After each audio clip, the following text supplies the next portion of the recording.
Dale from Old Southern Kitchen and Garden, and today I'm going to be showing you how to cook a Southern classic. It's something that every Southern family has their own recipe for, but it's all basically the same, but with a little few differences or touches to make it your own.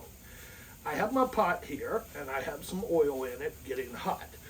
I guess I should tell you what we're cooking today, but today we're cooking steak and gravy. This is a delicious meal that feeds a crowd. It's not expensive. You can use less expensive cuts of meat, which makes the meal more affordable. Typically, you're going to use little strip steak or little sirloin steak, and they come thin like this, already cut. You take them, cut them into smaller, more friendly serving size pieces. That's all I did was take it and cut it in half. I have a big bowl right here of a bunch of steak pieces I've already cut up. My oil is heating up, so we're going to go ahead and take all these and put them in the pot. You just want to brown them. Right now, we're not trying to cook this. We're just browning the steak pieces. Then we're going to take them out, and we're going to brown our bell peppers and onions and go from there. So, let me get this stuff browning, and I'll meet you back when it's done. Howdy, y'all. We are back, and as you can see, our meat has been sauteed, whatever you want to call it, browned. It's got the coloring on it. The next step for this dish is we're going to saute some onions and bell peppers. So I'm going to add a little bit more olive oil to the pot. I know it says tequila, but we like, since Chuck has access to liquor bottles and stuff like that, being a chef and stuff, he saves the bottles for me, and I use them, which you'll see in lots of upcoming videos, for making my own pepper vinegar, which is, I think, probably my favorite thing other than our strawberry jelly as far as canning goes and saving food products, you know, making your own so you don't have to go buy it at the store. So we are going to saute these onions and peppers, and once they get cooked down, then we're going to add the garlic, and you will go from that step. But I did want to let y'all know, don't be scared because I'm cooking today. Chuck is normally the one cooking, and as we told y'all in one of the previous videos, he has taught me a lot, and if things go wrong and we need to call the fire department, it will not be my first time, or actually my second time having to call the fire department when I cook, but there will not be a third time. So let's get these onions and peppers sauteed.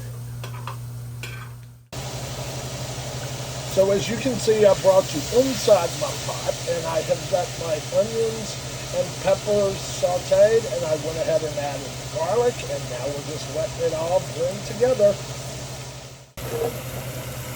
Okay, so as you can see, now that the onions and peppers and garlic have all sauteed, I'm adding my meat back into the pot, and don't you dare forget to add the meat juice that's been sitting in the plate. Now let me put my plate aside.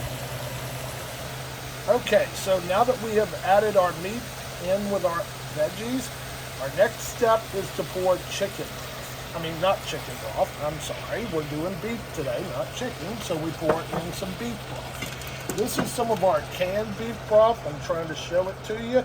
So next time we go to mix up a batch of beef broth or chicken broth or pork broth, cook the bones down, mix it all up, and we will show you how to do that. If you don't have enough broth, just add a little water till you kind of cover the meat, and we're going to put the top on it and let it cook down for, check it after 30 minutes. It will probably be ready, but the longer you let this slow cook, the more tender the meat's going to be, and the better the taste is going to be on your finished product. Now, as far as seasoning, I seasoned ours with our seasoned salt blend, and then I did add a little salt.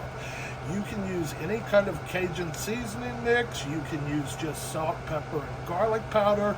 You do you and use whatever kind of seasonings you like. So I'm now going to put the lid back on here and let this baby rest for a while. We'll see you afterwards. So we're back, y'all. This has been simmering away for an hour. I want you to know you've got to keep an eye on it during that time frame. As your liquid cooks out, you may need to add more water or more broth to it. But I want you to come in and see what our finished product looks like. That is some delicious looking steak and gravy. And Chuck's mom cooked this for him growing up. My grandparents cooked this growing up. So it's something that, as I said earlier, every family has their own version of. And there are slight differences. But as you can see, it feeds a lot of people. And there's a lot of good steak and gravy in there. You just make up a pot of mashed potatoes, or what we're having today, which is rice and gravy and steak. Who doesn't love that? So, hope you guys will give this recipe a try and let us know what you think about it. Let us know down in the comments whether you're going to try it or not and what you might add to it. We a lot of times add mushrooms to this because we both love mushrooms. So just let us know what you think down in the comments and enjoy, and thanks for stopping by.